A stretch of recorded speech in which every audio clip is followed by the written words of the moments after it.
Hello everyone, extra knowledge में आपका स्वागत है। यहाँ पर आपको UP TET, C TET, super TET, UGC NET JRF और अन्य सभी प्रतियोगी परीक्षाओं के प्रैक्टिस सेट मिलेंगे। तो आज हम आपके लिए लाए हैं यूजीसी नेट जीआरएफ का समाजशास्त्र प्रैक्टिस सेट नंबर 9। तो आइए शुरू करते हैं। Question number 1। किसी भी सामाजिक व्यवस्था जिसमें बहुसंख्या का व्यवहार प्रतिमानों और भूमिकाओं से संचालित होता है को कहा जाता है। ऑप्शन ए सहचार्य, ऑप्शन बी समुदाय, ऑप्शन सी संस्था या ऑप्शन डी संस्कृति।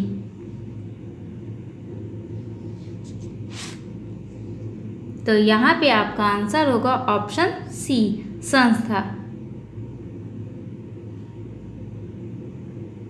तो आइए अब जानते हैं कि संस्था क्या होती है। संस्था शब्द का सर्वप्रथम प्रयोग स्पेंसर ने अपनी पुस्तक फर्स्ट प्रिंसिपल में किया था। समनर ने 1906 ईस्वी में अपनी पुस्तक फॉकवेज में संस्था का वैज्ञानिक एवं व्यापक अर्थ प्रयुक्त किया। या ये बोला जाए कि समनर ने संस्था को किस रूप में परिभाषित किया है, तो उन्होंने सुपर फॉकवेज नाम से संस्था को जाना है। फिर E.M.E. बर्न्स ने अपनी पुस्तक सोशल इंस्टीट्यूट में संस्था का अर्थ प्रस्तुत किया।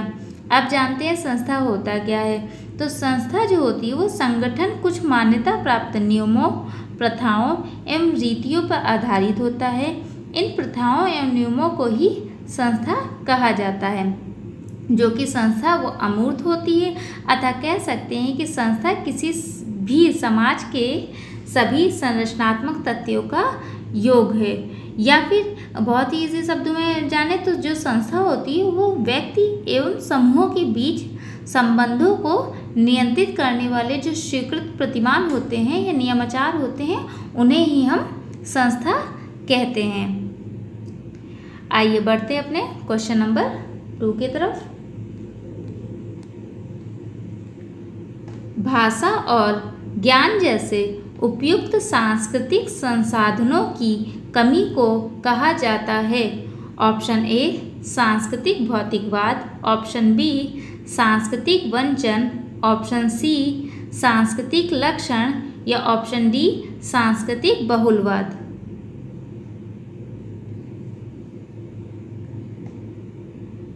तो यहाँ पे आपका आंसर होगा ऑप्शन बी सांस्कृतिक वंचन।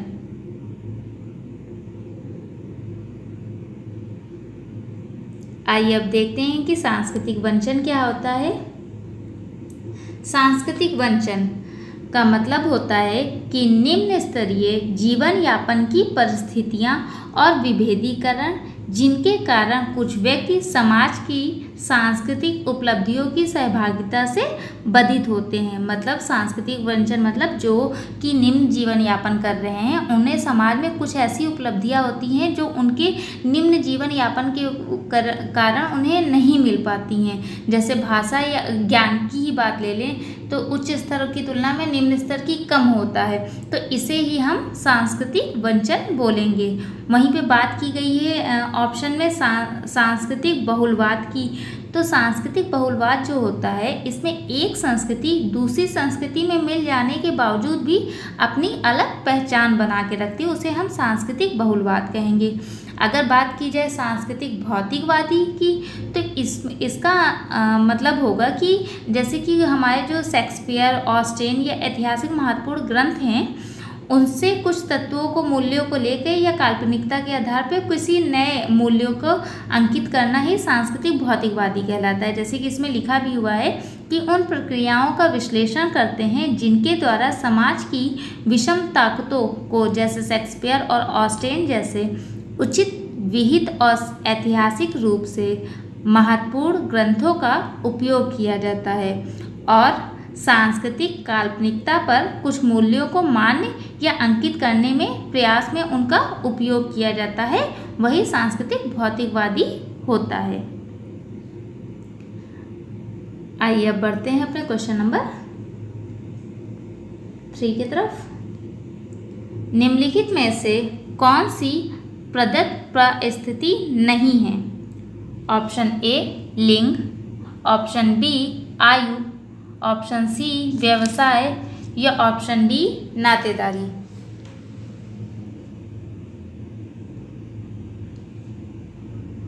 तो यहाँ पे आपका आंसर होगा ऑप्शन सी व्यवसाय। व्यवसाय आपकी प्रदत्त परिस्थिति नहीं है। आइए जानते हैं कि परिस्थिति क्या होती है, फिर प्रदत्त और अर्जित परिस्थिति के बारे में जानते हैं। देखिए पहले हम बता देते हैं आपको परिस्थिति क्या होती है, जिसे इंग्लिश में हम स्टेटस और हिंदी में हम पद भी बोल सकते हैं। ठीक है, तो प्रत्येक जो समाज होता है, ये समूह होता है व्यक्ति का, उसमें प्रत्येक जो व्यक्ति होता है वो कोई ना कोई पद धारण किए होता है। कोई उच्च पद पे होता है तो कोई निम्न पद पे होता है। जिसे हम पद बोलते हैं उसे ही हम परिस्थिति या स्टेटस भी बोलते हैं। और इन परिस्थिति या स्टेटस से अनेक भूमिकाएं भी जुड़ी होती हैं। ठीक है, तो पहले परिस्थिति और भूमिका को समझ लीजिए। मतलब पद या स्टेटस हमारे जो होगी उच्च या निम्न पद, जिसे आप बहुत ही इजी शब्द में समझते भी होंगे, और उससे जुड़ी भूमिकाएं भी होती हैं। जैसे कि हम डॉक्टर हमारा क्या होगा, जैसे आप बोलते हैं डॉक्टर के यहाँ जाना है, तो डॉक्टर जो है वो उनका स्टेटस है, वो उनका पद है, लेकिन उससे संबंधित उनकी भूमिका क्या है? डॉक्टरी, मतलब आपका इलाज करना, वो उनकी भूमिका हो गई। तो यहाँ पे बात हुई है परिस्थिति की, पद की या स्टेटस की। तो रॉल्फ लिंटन ने 1936 में परिस्थिति को 3 भागों में बांटा। एक प्रदत्त परिस्थिति, एक अर्जित परिस्थिति और एक काल्पनिक परिस्थिति। जो प्रदत्त परिस्थिति है वो जब समाज व्यक्ति की इच्छा को ध्यान में ना रखकर व्यक्ति को एक पद प्रदान कर दिया जाता है, उसे ही प्रदत्त परिस्थिति कहेंगे। जैसे या मान लीजिए कि जन्म जैसे होता है, उसको जो परिस्थिति प्रदान कर दी जाती है, जो पद प्रदान कर दिया जाता है, जैसे लिंग भेद के आधार पे, आयु भेद के आधार पे, नातेदारी या जन्म आदि। जैसे स्त्री का पद अलग है, पुरुष का पद अलग है। आयु के आधार पे बड़ों को, बड़े जो होते हैं, छोटे जो होते हैं, वो बड़ों का सम्मान करते हैं, ये आयु भेद के आधार पे स्थिति हो जाती। नातेदारी में भी ऐसे मामा का अलग पद होता है, माँ का अलग होता है, पिता का अलग पद होता है, ये नातेदारी के आधार पे हो जाएंगे कई पद। उसी तरह जो दूसरी बात की गई अर्जित परिस्थिति, ये जो परिस्थिति होती है ये व्यक्ति को अपनी योग्यता से प्राप्त होती है। जिसकी जितनी योग्यता होगी उसके उतना अच्छी स्टेटस होगा, जैसे कि शिक्षा, व्यवसाय, नातेदारी आदि। और वहीं काल्पनिक परिस्थिति, यह परिस्थिति व्यक्ति की कल्पना पर आधारित होते हैं। आई होप समझ में आया होगा आपको। अब बढ़ते अपने क्वेश्चन नंबर 4 की तरफ। निम्नलिखित में से कौन सुमेलित नहीं है? ऑप्शन ए मिलर, जिन्होंने ऊर्ध्व और क्षैतिज सामाजिक समूह में विभाजित किया था। ऑप्शन बी टॉनिज, जिसमें दिया गया समुदाय या समिति सामाजिक समूह। ऑप्शन सी पार्क और बर्गेस, जिसमें दिया है क्षेत्रीय और गैर क्षेत्रीय सामाजिक समूह। और चौथा दिया है आपका डी दिया है ऑप्शन गिडेंस, जिसमें प्राथमिक और अंतः समूह दिया है। अब इसमें बताइए कौन सा सुमेलित नहीं है? तो यहाँ पे आपका आंसर होगा ऑप्शन डी गिडेंस, प्राथमिक और अंतः समूह। प्राथमिक और अंतः समूह जो है आपका, ये आपका दिया है चार्ल्स और कूले ने। आइए बताते हैं। पहले तो आपको समझा दें सामाजिक समूह क्या होता है। सामाजिक समूह बहुत ही इजी शब्दों में अगर आप समझें तो 2 या 2 से अधिक व्यक्तियों का संग्रह ही सामाजिक समूह। जहाँ 2 व्यक्ति हों या 2 व्यक्ति से अधिक समूह हैं और जो किसी एक उद्देश्य के लिए एक दूसरे को प्रेरणा दे रहे हों, वो हमारा सामाजिक समूह कहा जाएगा। ठीक है, और इसी सामाजिक समूह को कई लोगों ने विभाजित किया है अपने अपने तरह से। तो वहाँ पे गिडेंस की बात हुई है, उन्होंने आनुवांशिक व संचयन सामाजिक समूह का विभाजन किया है, जबकि प्राथमिक और द्वितीयक समूह का विभाजन चार्ल्स कूले ने किया है। एंड ऊपर के जो 3 है वो तीनों सही है। उधर वह क्षैतिज वाला भी सही है, क्षेत्रीय और गैर क्षेत्रीय वाला भी सही है। तो उसे याद कर लीजिएगा, क्योंकि कभी कभार केवल एक दे दिया जाता है कि उधर वह क्षैतिज सामाजिक समूह का विभाजन किसने किया, ऐसे करके भी पूछ लिया जाता है। आइए बढ़ते अपने क्वेश्चन नंबर 5 की तरफ। निम्नलिखित में से कौन सुमेलित नहीं है? Option A G P Murdock, social structure. Option B K A Kapadia, marriage and family in India. Option C E Westermarck, short history of marriage. Option D Max Weber, dynamics of culture change.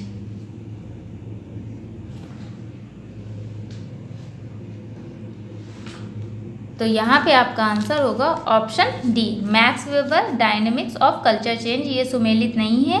क्यों? क्योंकि dynamic of culture change Max Weber की पुस्तक ना हो करके B मेलेनोवस्की की है। आइए अब जान लेते हैं मैक्स वेबर की पुस्तक एंड बी मेलेनोवस्की की पुस्तक के बारे में। जैसे कि मैक्स वेबर के बारे में बात की गई है तो इनकी कुछ महत्वपूर्ण पुस्तकें हैं, जैसे the Protestant ethic and the spirit of capitalism. Number 2 पुस्तक है द रिलीज ऑफ इंडिया, जो कि 1916 में आई थी। द रिलीजन ऑफ चाइना, ये भी 1916 में आई थी। The theory of social and economic organisation 1922 में आई थी। द सिटी 1922 में आई थी। उसके अलावा बी मेलेनोवस्की की कुछ अन्य पुस्तकें हैं जो कि देख लीजिए। The family among the Australian aborigines, sociological study. और इनकी सेकंड पुस्तक का नाम है माइथ इन प्रिमिटिव साइकोलॉजी। इनकी थर्ड पुस्तक का नाम है crime and custom in savage society, force sex and repression in savage society. And इनकी 5 पुस्तक का नाम the sexual life of savages in north western Melanesia. And इनकी 6 पुस्तक जो है वो coral garden and their magic. ये इनकी कुछ अन्य महत्वपूर्ण पुस्तकें हैं। आइए बढ़ते अपने क्वेश्चन नंबर 6 की तरफ। यह किसने कहा है कि मानव विज्ञान एक प्राकृतिक विज्ञान है और बहुधा प्राकृतिक विज्ञान की पद्धतियों का प्रयोग कर मानव समाज का अध्ययन करता है? Option A B मेलेनोवस्की।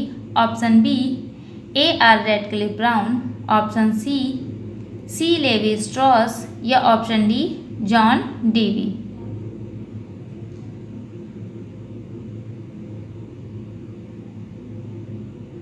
तो यहाँ पे आपका आंसर होगा option B A R Radcliffe Brown. इन्होंने जो था रेडक्लिफ ब्राउन ने मैक्सिको का एक गांव था जिसे टोपोसलान गांव बोलते थे, उसका इन्होंने अध्ययन किया और उस अध्ययन के आधार पे ही इन्होंने जैसे कि अपनी अवधारणा लोक समाज या लोक नगरीय नैतन्य जिसे या कृषक समाज जो अवधारणाएं थी उसी गांव के अध्ययन के आधार पे, जो गांव था वो मैक्सिको का था टेपोसलॉन गांव, इसका अध्ययन करके इन्होंने ये अवधारणाएं दी थी और उसी के आधार पे इन्होंने ये भी कहा था कि मानव विज्ञान एक प्राकृतिक विज्ञान है और बहुधा प्राकृतिक विज्ञान की पद्धतियों का प्रयोग कर मानव समाज का अध्ययन किया जा सकता है। ये इन्होंने ही बोला था। आइए बढ़ते हैं अब अपने क्वेश्चन नंबर 7 की तरफ। निम्नलिखित में से कौन सी अवधारणा किस समाजशास्त्री से संबंधित नहीं है? ऑप्शन ए व्याख्यात्मक बोध, मार्क्स।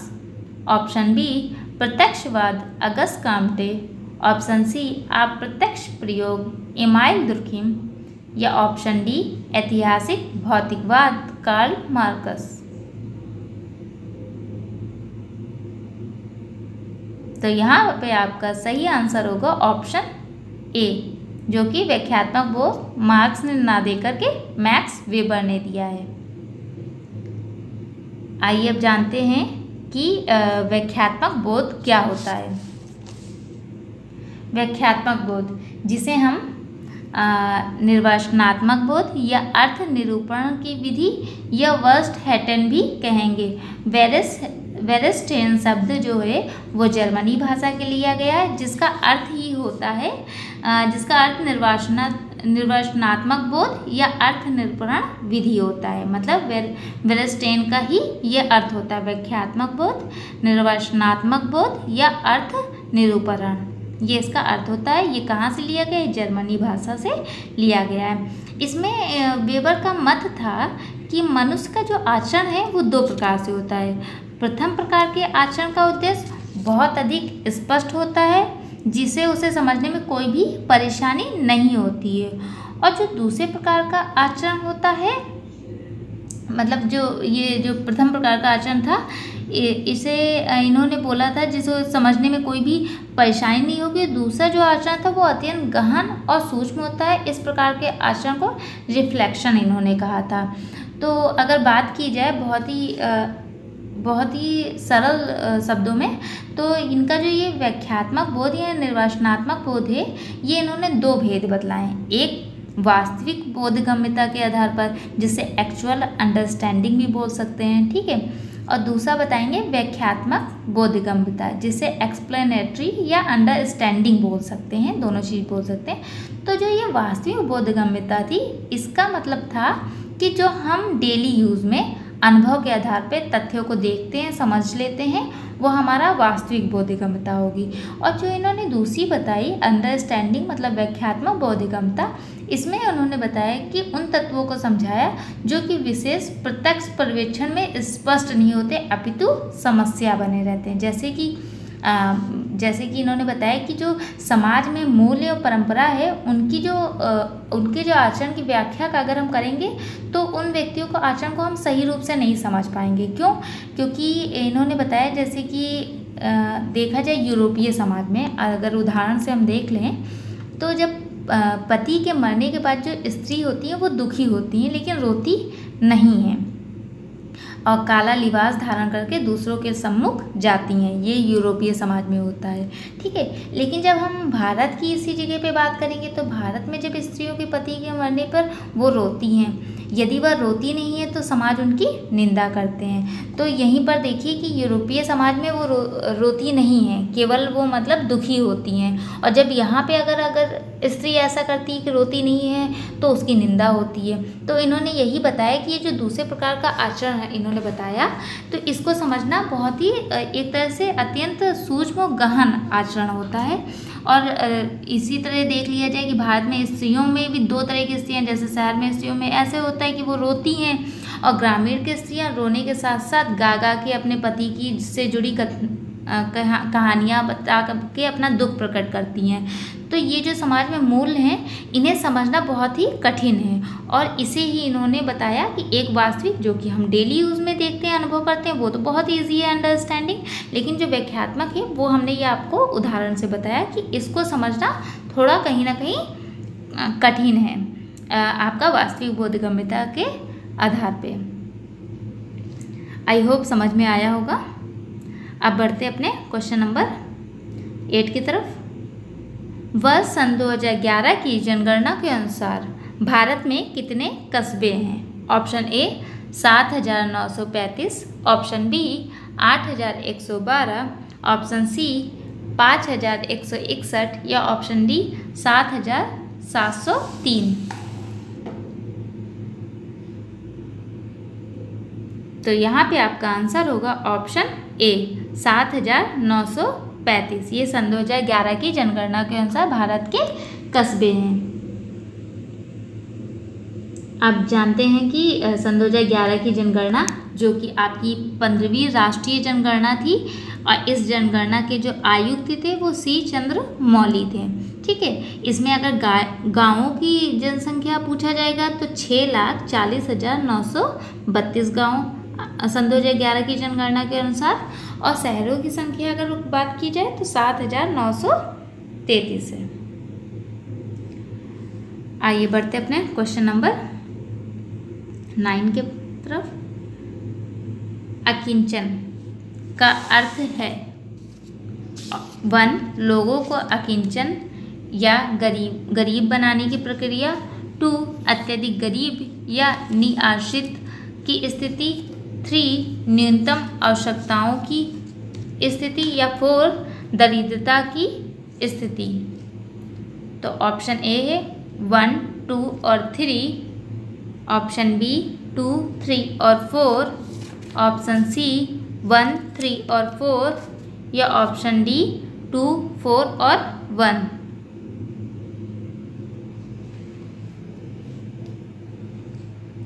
तो यहाँ पे आपका आंसर होगा ऑप्शन डी 2, 4 और 1।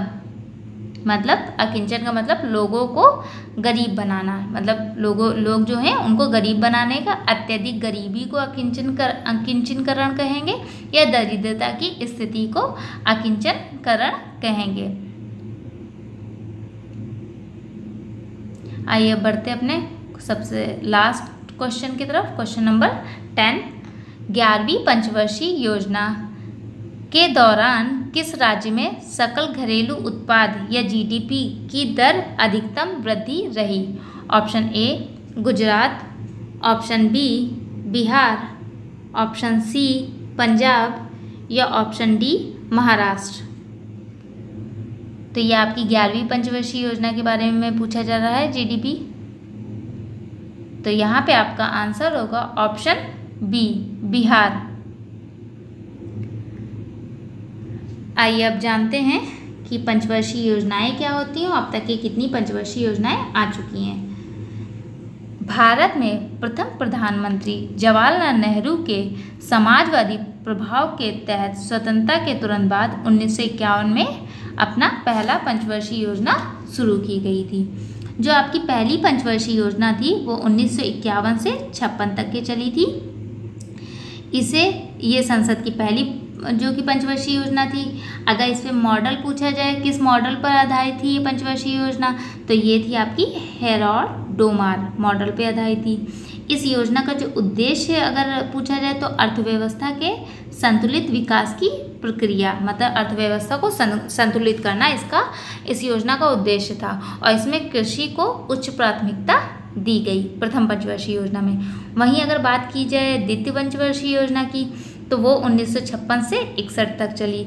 इसका मॉडल जो था वो पीसी महालनोबिस के मॉडल के आधार पर इस योजना की शुरुआत हुई।